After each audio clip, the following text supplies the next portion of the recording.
स्वामी news पर देखिए दिन भर की 10 बड़ी खबरें फटाफट।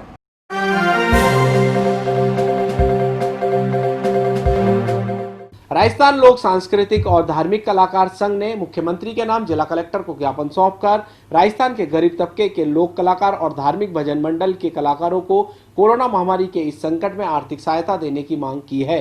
आज हम यहाँ पर राजस्थान के जितने भी लोक कलाकार हैं, धार्मिक भजन मंडल के जितने भी कलाकार हैं जो कि सांस्कृतिक कार्यक्रमों से जुड़े हुए हैं, किसी भी प्रकार का आज ये कोरोना महामारी के संकट में कोई भी कलाकार किसी भी प्रकार का कार्यक्रम नहीं कर पा रहा है, तो हमारे राजस्थान में काफ़ी संख्या में गरीब तबके के कलाकार हैं, क्योंकि वो जिनका जीवन यापन इसी कलाकारी से चलता है। और आज इस कोरोना महामारी के संकट में कोई भी कलाकार किसी भी प्रकार का कोई कार्यक्रम नहीं कर पा रहा है, तो हम सभी ने आज यहाँ पर आकर ज्ञापन दिया है कलेक्टर साहब को, जिलाधीश महोदय को।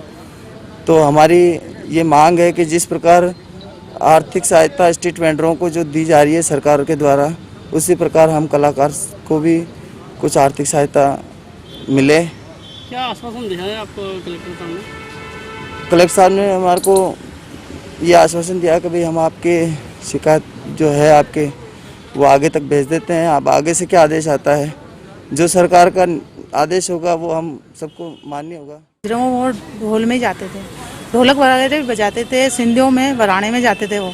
अब 3 सालों में मैं मेरे बच्चे को कैसे पाल रही हूँ वो मैं जानती हूँ। आज 7 बच्चे हैं मेरे।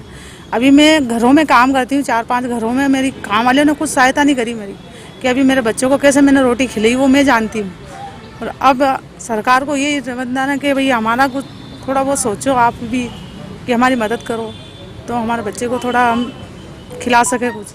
किस तरह की मांगे है आपकी? किस तरह की मांगे है? देखो हमारी ये मांगे हैं कि भाई सरकार को अभी सभी दूर पहुंचा रहे हैं, कोई 10,000 कोई 5,000 ऐसे पहुंचा रहे हैं खातों में। हमारे खाते में अभी तक पेंसिल भी नहीं आई है, मेरी विधवा पेंसिल भी नहीं आई है। मेरी एक बच्ची का है स्कूल का, उसको भी नहीं आ रहा अभी तक कुछ भी। तो मेरे परेशानी भी आ रही है। परिवार ऐसे है? परिवार हम वैसे हमारे परिवार में हम 4 भाई हैं। नहीं, लगभग कितने लोग होंगे कुल ऐसे बेरोजगार के अंदर? हमारे है 35। इसी तरह संगीत कलाकारों ने आज प्रेस वार्ता कर जिला प्रशासन से आर्थिक मदद की मांग की है। संगीत कलाकार मंगाराम बिरयानी ने बताया कि लॉकडाउन के दौरान सरकार द्वारा संगीत कलाकार और वाद्य यंत्र बजाने वालों की ओर से कोई ध्यान नहीं दिया गया, जिसकी वजह से उनके परिवार पर आर्थिक संकट आ गया है। मैं सरकार का ध्यान लॉकडाउन के दौरान जैसे सरकार सबको आर्थिक सहयोग दे रही है, आर्थिक सहायता दे रही है, तो मैं सरकार का ध्यान संगीत कलाकारों की तरफ से दिलाना चाहता हूं।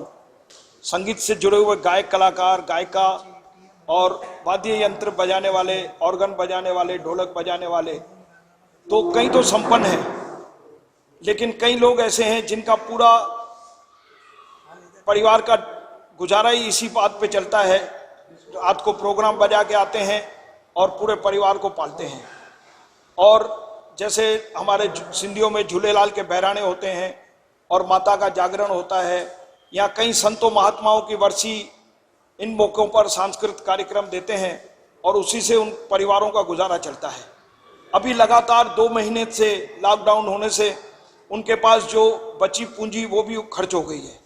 अब उनके सामने एक आर्थिक संकट उत्पन्न हो गया है और नेचुरली है, जो लिए हुए प्रोग्राम, बुक किए हुए प्रोग्राम लॉकडाउन के दौरान वो भी कैंसिल हो गए और अब उम्मीद भी नहीं कर सकते हैं कि 2-4 महीने तक उनको वापस प्रोग्राम आएंगे या उनका वापस बिजनेस चलने लगेगा, ये भी उम्मीद नहीं कर सकते हैं। तो हम सरकार से गुजारिश करते हैं, जिस तरह अन्य वर्गों को सहायता देके, अनुदान देके उनकी हेल्प कर रही है, उसी तरह इन कलाकारों को भी जीने का एक सहारा उत्पन्न करें। आपको एक छोटी सी बात बताऊं, कई कलाकार ऐसे हैं बेचारे मजबूरी में, अच्छे कलाकार जिनको सुनने के लिए लोग लालायत रहते थे, सब्जी के ठेले लगा रहे हैं, लेकिन जिन्होंने जिंदगी भर गाया और बजाया है उनके लिए कोई दूसरा बिजनेस करना भी एक बहुत बड़ी समस्या हो जाती है। लेकिन उनके दर्द को मैं चाहता हूं कि सरकार ध्यान देवे उनकी तरफ और उनके दर्द को महसूस करे।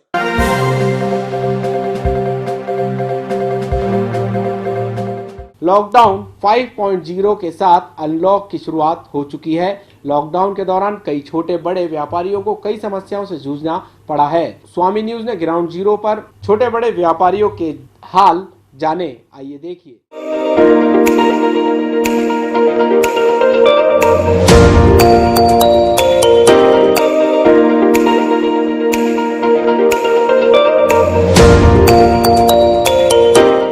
लॉकडाउन के दौरान जो पूरे हमारी तो शॉप बिल्कुल बन रही है, उसके अंतर्गत जो शादी विवाह बिल्कुल बन रहे हैं। तो हमारा डीजे साउंड सेलिंग का सामान की शॉप है, तो शादी विवाह ना होने के कारण डीजे साउंड बिल्कुल भी तरीके से काम में नहीं आ रहा है और पूरी तरह से प्रभावित हो गया है, जिसके कारण उनका काम नहीं चल रहा है, तो वो लोग माल भी नहीं खरीद रहे हैं, जिसके कारण हमारी भी पूरी सेल जो है वो बंद हो चुकी है। वे आज 4 दिन हो चुके हैं दुकान खोले हुए, 1 रुपये की कोई कमाई नहीं है, ना कोई धंधा है, जैसे खोली है वैसे ही बैठे हैं। तो अब ये है कि आगे भविष्य में शादी अगर खुले, डीजे वालों का काम चले, तो वो लोग काम करेंगे तभी तो वो हमसे माल लेंगे, तो जिससे हमारा भी व्यापार चले। तो ये शादी विवाह जो इवेंट इंडस्ट्री है वो इतना बड़ा पार्ट है कि उससे हजारों तरह के व्यापार चलते हैं, जब वो चलेंगे तभी वो लोग कमा पाएंगे। तो आज हमारी तो गवर्नमेंट से यही मांग है कि आज शादी विवाह जो कार्यक्रम है उनको खोले जाएँ, जो 50 जनों की अनुमति दी थी उनको बढ़ा करके और जगह के हिसाब से बड़ी की जाए, और जिससे इन सभी का व्यापार चले, लाइट टेंट साउंड वाले डीजे वाले इनों का, जिससे हम लोगों का भी व्यापार चले, हमारी भी सेलिंग हो। जो दुकान खुलवाई गई है उनका कोई ऐसा निश्चित तौर पर कोई फ़ायदा नहीं दिख रहा है। अभी जो पहले धंधा था आज से 4 महीने पहले, तो उससे बिल्कुल आधा भी नहीं रह गया, मतलब 20% धंधा रह गया है। और किस चीज का काम है आपका? हमारा ड्राई क्लीनिंग का काम है। पहले क्या रहता था? पहले रूटीन वाई, लॉकडाउन से पहले तो रूटीन वाई था, उससे पहले जो हमारा लास्ट सीजन होता है होली से पहले, वो पूरा सीजन 2 महीने का पिट चुका है, और अब कोई ग्राहक भी गलियों में कोई नज़र नहीं आ रहे हैं। और कोरोना महामारी की वजह से डरते भी हैं कि कपड़े धुलवाने में, आने में कस्टमर बहुत डरता है, संक्रमण फैल जाएगा। और प्रशासन की तरफ से तो कोई फायदा में, जो मध्यम वर्ग के व्यापारी हैं उनको तो बिल्कुल कुछ भी नहीं मिला है। अच्छा, ये बता किस प्रकार की फैसिलिटी दे रहे हो आप? जैसे अगर कस्टमर कपड़े धुलवाए तो आप क्या करके देते हो कि संक्रमण ना फैले, और उसकी क्या सावधानी? सैनिटाइजर करते हैं उसको हम, पहले कपड़ों में आते सैनिटाइजर रखते हैं, कस्टमर घुसने से पहले डिस्टेंसिंग का फायदा करते हैं, अपना जो भी मास्क वगैरह लगाने से पहले हम पर घुसने नहीं देते हैं कस्टमर को, और रखते हैं हम। समस्याएं हमें तो आर्थिक समस्या आई, लेकिन हमसे ज़्यादा हमारे जो ग्राहक जो इसको उपयोग लेते हैं सारे होम अप्लायंसेस, उनको ज़्यादा समस्या आई, क्योंकि वो रिपेयर नहीं करा सकते थे और उनको मनोरंजन कैसे होता। जिन के भी ख़राब हुए उन्होंने बहुत कष्ट पाया। क्या खराब हुआ? टीवी वगैरह जो मनोरंजन के साधन थे उनके, टीवी, डीवीडी, वीसीआर वगैरह, एलईडी वगैरह जो भी थे, वो रिपेयर नहीं करा सके, नया खरीद सके, तो उन्हें बड़ी समस्या आई। उनके कई फ़ोन आए, लेकिन ये कर्फ्यू की वजह से, लॉकडाउन की वजह से हम संपर्क में नहीं आ सके। फिर भी अब जिसका भी हम कर सकते थे हमने प्रयास करके किया। और अभी समस्या ये है कि वो सारे काम पेंडिंग जो थे अब आ गए। हमारी दुकान में हमारे को घूमने फिरने की जगह भी नहीं रही है। एक साथ आ गया? एक साथ आ गए। अब आसपास के जो भी थे वो अब उन्होंने रख रखे थे। क्या चाहते हो आप गवर्नमेंट से, क्या होना चाहिए आप लोगों के लिए? सरकार से तो यही होना चाहिए कि अब ये जो भी है इसको सिस्टम से चलाए, और यह हमें काम करने से ज़्यादा तो फॉर्मेलिटीज़ में समय हो जाता है। पवन जी, समस्या तो क्या, जो पहले काम आता था अब वो 10% रह गया केवल, अब जितना काम रहा नहीं। समस्या सबसे बड़ी यही है। क्या कारण? कारण तो ये है कि जो सीजन था टाइम का, उस टाइम लॉकडाउन रहा। अब जब ओपन हुआ है तब करीब सीजन जा चुका है, और रहा सा मौसम की वजह से काम डाउन ही है। इसका काम क्या है? मेरा होम अप्लायंसेस का काम है, एसी, फ्रिज, वॉशिंग मशीन का। क्या होना चाहिए गवर्नमेंट की तरफ से आपके लिए? ना, गवर्नमेंट तो जी सर अपनी तरफ से कार्य कर ही रही है, बाकी जो सुविधाएं पूरी तरह से मिलनी चाहिए थी वो भाई जो जानकार आदमी है वो तो उसका लाभ उठा रहा है, जो जानकार नहीं है उसके पास तक वो सुविधाएं नहीं आ रही है। बस यही है।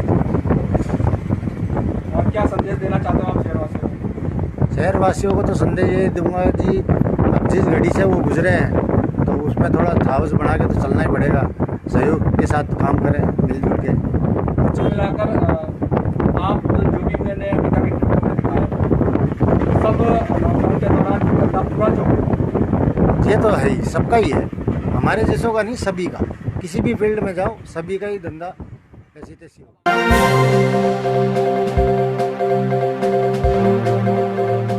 सरकार के शिक्षा मंत्री और पूर्व शिक्षा मंत्री के बीच इन दिनों शिक्षा विभाग के 2 आदेशों को लेकर ट्विटर वार चल रहा है।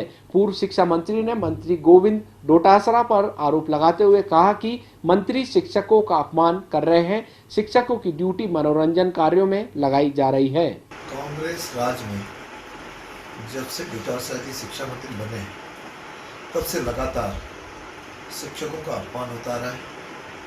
पहले एक आदेश निकला था, जब खुले में शौच कोई नहीं जाएगा, शिक्षक इसका ध्यान रखेंगे। अभी हाल ही में 2 आदेश निकले।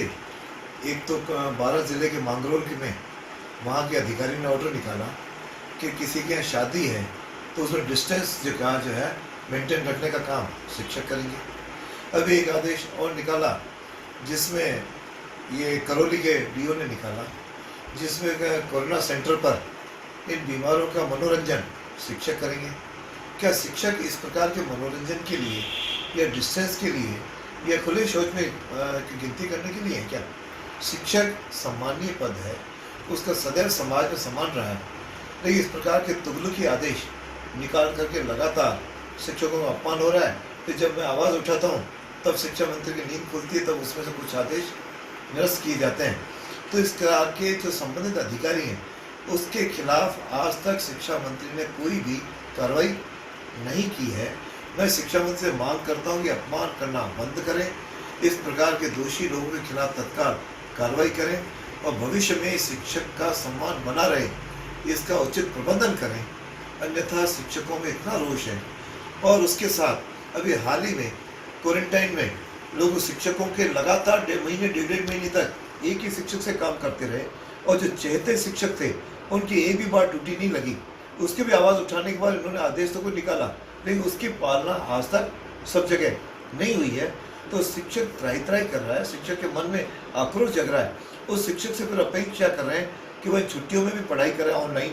तो यदि शिक्षक से आप सम्मान नहीं करोगे तो फिर शिक्षक के मन में भी इस प्रकार भावना आएगी, जो निश्चित रूप से समाज के साथ सबका अपमान हो रहा है। वहीं पूर्व शिक्षा मंत्री देवनानी ने निजी स्कूल संचालकों द्वारा शिक्षा मंत्री के आदेशों की धज्जियां उड़ाने की बात कही। देवनानी ने सरकार से मांग की है कि निजी स्कूल के संचालक 3 महीनों की स्कूल फीस माफ करें। के समय हमने मांग की थी कि इन 3 महीनों के बच्चों की फीस न ली जाए, इसको माफ किया जाए। सरकार ने फीस माफ तो नहीं सुनी, लेकिन उसको स्थगित करने की जरूर उन्होंने कहा।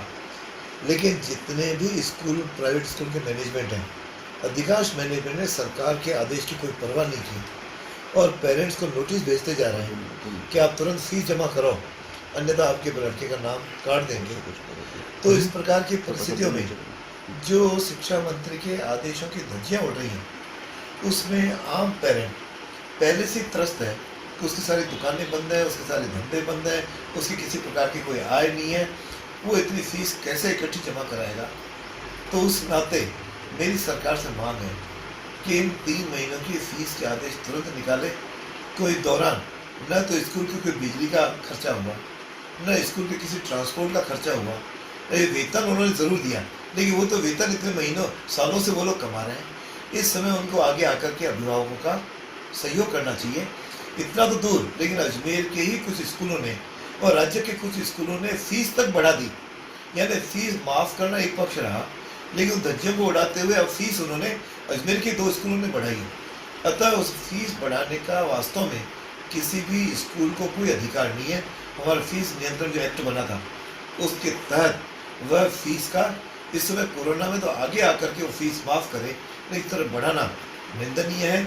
ऐसे मैनेजमेंट्स के खिलाफ मैं मांग करता हूँ सरकार तुरंत कार्रवाई करे, पेरेंट्स को राहत दे। और साथ में कुछ स्कूलों ने ये ऑनलाइन का शुरू करके लोगों ने फीस वसूल करनी शुरू की है। और ऑनलाइन में क्या खर्चा होगा? ऑनलाइन में बच्चों का, हालांकि उसमें भी कई प्रकार की अभी समस्याएं हैं। गाँव के बच्चे के पास इस प्रकार का कोई मोबाइल नहीं है जिस पर इस प्रकार की सारे ऑनलाइन वो पढ़ाई कर सके। अतः संपूर्ण व्यवस्था पर पुनः विचार करना चाहिए, लेकिन पहले स्टेज पर प्राइवेट स्कूल फीस न बढ़ाएं और साथ में 3 महीने की फीस माफ़ करें। इसको सरकार अपने सुनियंत्रित करे और यदि नियंत्रित के कोई आदेश की पालना नहीं करता उस स्कूल के खिलाफ सरकार तुरंत कार्रवाई करे। भारतीय जनता पार्टी के जिला अध्यक्ष डॉक्टर प्रियशील हाड़ा ने लॉकडाउन के दरमियान कार्यकर्ताओं द्वारा किए गए सेवा कार्यों की जानकारी दी। क्या कहा शहर अध्यक्ष हाड़ा ने, आइए सुनिए। आदरणीय सभी कार्यकर्ता बंधुओं, हमारे सांसद जी, हमारे दोनों जनप्रतिनिधि विधायकगण, हमारे महापौर जी, उप महापौर जी, हमारे पूर्व नगर पालिका के अध्यक्ष, नगर परिषद के अध्यक्ष, हमारे भारतीय जनता पार्टी के शहर जिला कार्यकारिणी के पदाधिकारी, हमारे सभी मंडलों के अध्यक्ष, मंडलों की कार्यकारिणी, हमारे और भी जिला के जितने भी प्रकोष्ठ और जितने भी मोर्चे हैं, इन सभी के कार्यकारिणी के अध्यक्ष पदाधिकारीगण।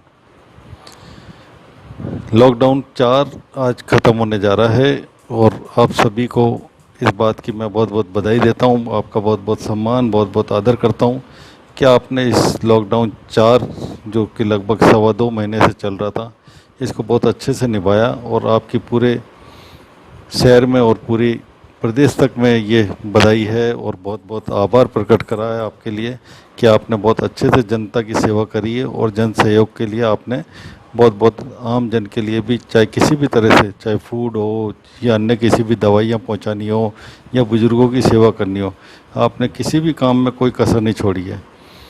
मैं अपनी ओर से भी और भारतीय जनता पार्टी की भी ओर से भी आप सभी को बहुत बहुत बधाई देता हूँ। साथ ही आने वाले समय के लिए भी जो ये लॉकडाउन अब ख़त्म हो रहा है और लॉकडाउन 4 के ख़त्म होने के बाद सब कुछ खुला खुला हो जाएगा और भारतीय जनता पार्टी के नाते आपकी और मेरी बहुत जिम्मेदारी, हम सभी की बहुत जिम्मेदारी है कि इसको आम जन को जागरूक करें। हमारे माननीय प्रधानमंत्री जी ने, मोदी जी ने जो 3 मंत्र हमको दिए हैं, फेस मास्क, अच्छा फेस कवर, अपने पर्सनल हाइजीन जैसे कि हैंड सैनिटाइजर का, और जो तीसरा जो हमारे को दिया है कि 2 गज की दूरी। तो ये 3 चीज़ें आपकी और मेरी अब बहुत जिम्मेदारी है कि आम जन को ये पहुंचाएं और जन जागरूक करें। सबसे पहले आप जागरूक हो, अपने परिवार को जागरूक करें, अपने पड़ोस को जागरूक करें और अपने जितने भी समाज है और जितने भी अपने लोग हैं मिलने वाले, उनको आम जन को ये जागरूक करना है कि सोशल डिस्टेंसिंग का अब पूरी तरह ध्यान रखना है। कोरोना अभी गया नहीं है, आप और हम सबके साथ रहना है, लेकिन अब इससे बचाव हमारा इसी तरह होगा कि अब हम इस 3 मंत्र को ध्यान रखते हुए अपना आगे का जीवन यापन करें।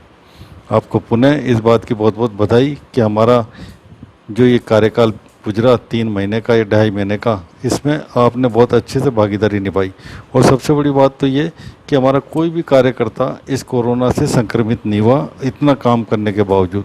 ये एक बहुत बड़ी बात है और ये आप सबको और हमारे जितने भी पार्षदगण हैं, जितने भी हमारे बंधु हैं, जितने भी कार्यकर्ता हैं, जितने भी पदाधिकारी हैं, पुनः एक बार बधाई देता हूँ और आगे से आपसे उम्मीद करता हूँ कि माननीय मोदी जी का जो ये 2 साल का दूसरा कार्यकाल चल रहा है और उसका प्रथम वर्ष है, उसमें हमारे पास कई कार्य करने की योजना है, लेकिन सबसे ज़्यादा हमारे जन सेवा के ही कार्य आए हैं। आप सभी इन कार्यों को आगे से निभाएंगे और अच्छे से कार्य को अंजाम देंगे। इन्हीं शुभकामनाओं के साथ आपका बहुत बहुत धन्यवाद, बहुत बहुत आभार, नमस्कार। खान सचिव केएल मीणा आज खरवा पहुंचे। उनके साथ जिला कलेक्टर विश्वमोहन शर्मा और MES के शर्मा भी साथ थे। सभी ने गोपाल सागर, सारानिया, गुवादिया में किया निरीक्षण। शक्ति सागर तालाब के मामले में जानकारी भी ली। 200 वर्ष पुराने तालाब में खनन मामले में विवाद चल रहा है। इसी संबंध में अधिकारियों की बैठक ली गई थी।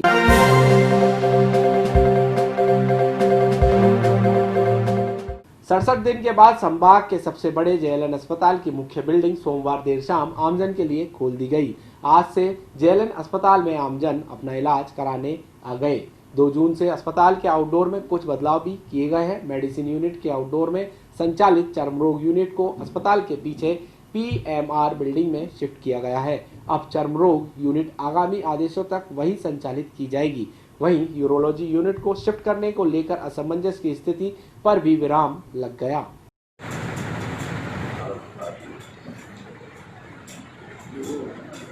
बढ़ने में ना अब ज्यादा उम्मीद नहीं है ना, हड्डी तो जुड़ जाएगी और वो जोड़ खराब हो जाएगा, जो भी जोड़ पूरे फ्रैक्चर है। लगी कैसे दी?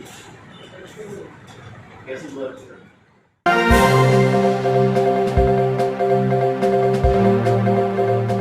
राजस्थान माध्यमिक शिक्षा बोर्ड की 10वीं और 12वीं की परीक्षा 18 जून से आयोजित करवा रहा है। कोरोना महामारी के संक्रमण के चलते लॉकडाउन लागू किया गया और इससे परीक्षाएं 2 महीने से लंबित पड़ी है। इन परीक्षाओं के लिए मंगलवार को रोड मैप तैयार किया गया। सीएम अशोक गहलोत ने पिछले दिनों शिक्षा विभाग की समीक्षा बैठक में बोर्ड परीक्षाओं को जून महीने में करवाने के निर्देश दिए थे। मंगलवार को करीब 15 जिलों के शिक्षा अधिकारी बोर्ड में अध्यक्ष डॉक्टर डीपी जालोरी के सामने अपने प्रस्ताव रखे। कोई भी बच्चा कंटेमिनेटेड है, बीमार है, वो स्कूल में नहीं आ पाएगा क्योंकि वो परिस्थितियां ऐसी है ना, उसको सप्लीमेंट्री में चांस मिल रहा है, आपको उसके लिए दूसरों को नहीं दें। और बात ये आ गई कि सब कर्फ्यू लग रहा है, आजकल तो कर्फ्यू ये 50 मीटर बाई 50 मीटर में लग रहा है। आप देख लीजिए गवर्नमेंट ने जो परिस्थिति, हमारा अजमेर की बात कर रहे हैं तो केवल 2-4 गलियां हैं अंदर दरगाह बाजार वाली, उसमें कर्फ्यू। उदयपुर में ऐसा ही हो रहा है, तो उदयपुर में ऐसा हो रहा है, वो सब परिस्थिति के हिसाब से, इसलिए आपके लिए वो कोई दिक्कत नहीं आएगी।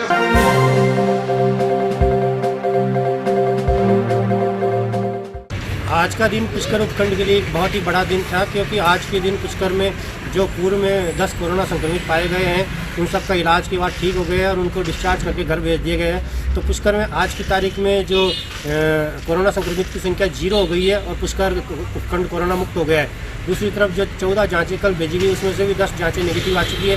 तो कह सकते हैं कि पुष्कर अब पूरी तरह लगभग सेफ जोन में पहुंच चुका है। लेकिन फिर भी हम स्वामी न्यूज़ से दर्शकों से निवेदन करते हैं कि घर में रहे, सुरक्षित रहे और जिस तरह से अभी पुष्कर तीर्थ नगरी बची हुई है उसको बचाने में अपनी कारगर भूमिका निभाए। पुष्कर से दीप नागरा के साथ सीताराम पारस से स्वामी न्यूज़।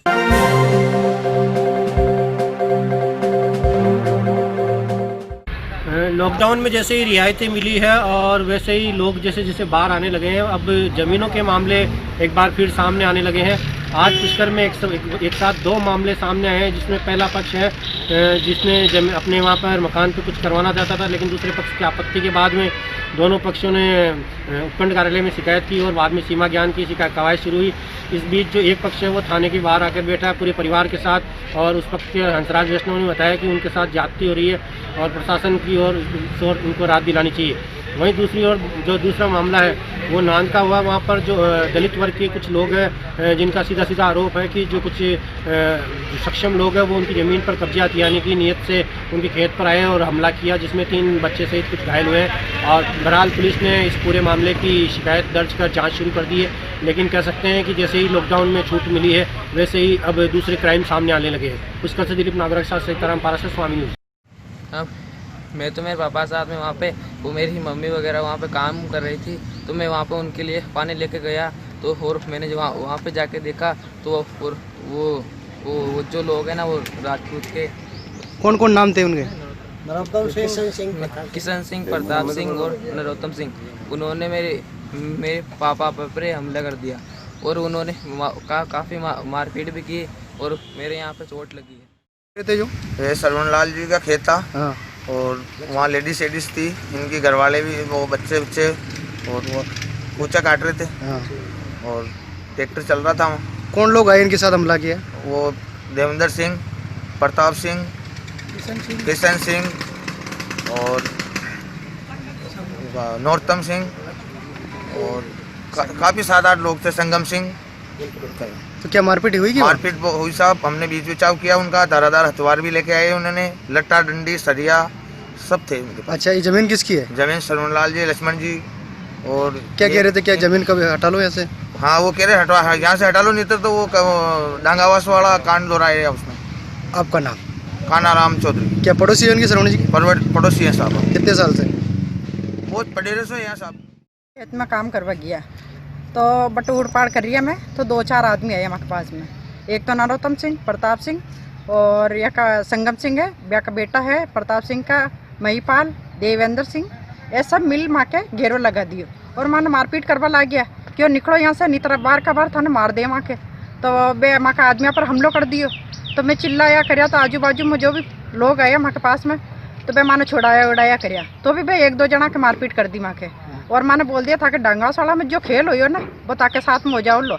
और माँ पर जोरदार से माने धक्का दे दिया माने औरता ने, और माँ के बटा से मान क्यों अटूम भागी जाओ कहते। जमीन कब्जो करबो चाहे, जमीन कब्जो करबो चाहे, वे कहे कि मैं ही बावा ही नहीं।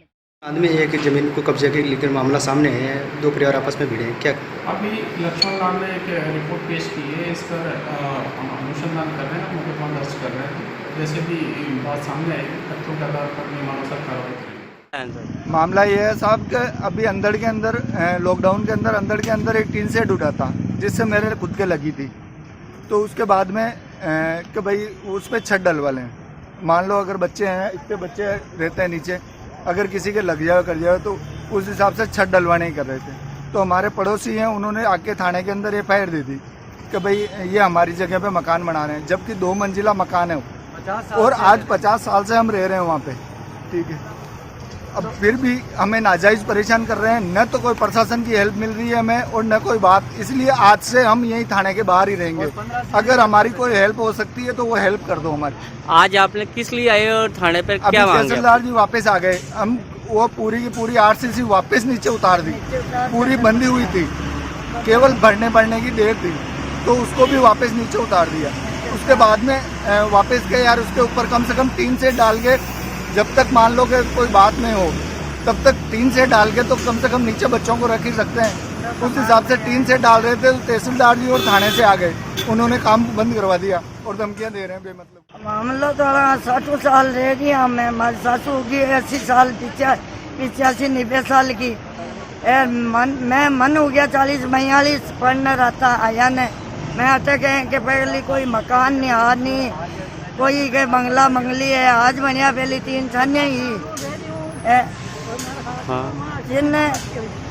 जिन आला तंग करे में भाई बंदी है जन रखे हैं को मकान बनया जो मारो जनरेटर नहीं हो क्यों अंतराल तारे की सही करवा के पर ब्याह आई तो छोरियों को कौन परेशान कर रही है आप?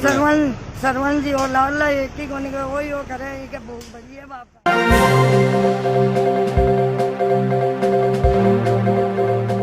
लॉक अनलॉक डाउन टाइप के तहत जो छूट दी गई है, जो रियायत दी गई है, उसका धार्मिक नगरी पुष्कर में भी एक असर देखने को मिल रहा है।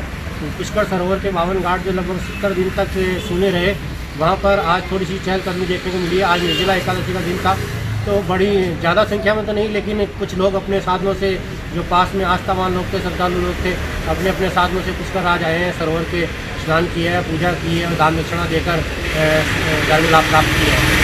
कह सकते हैं कि धीरे धीरे पुष्कर में रौनक बढ़ने लगी है। पुष्कर से दिलीप नागर के साथ सीताराम पारस, स्वामी।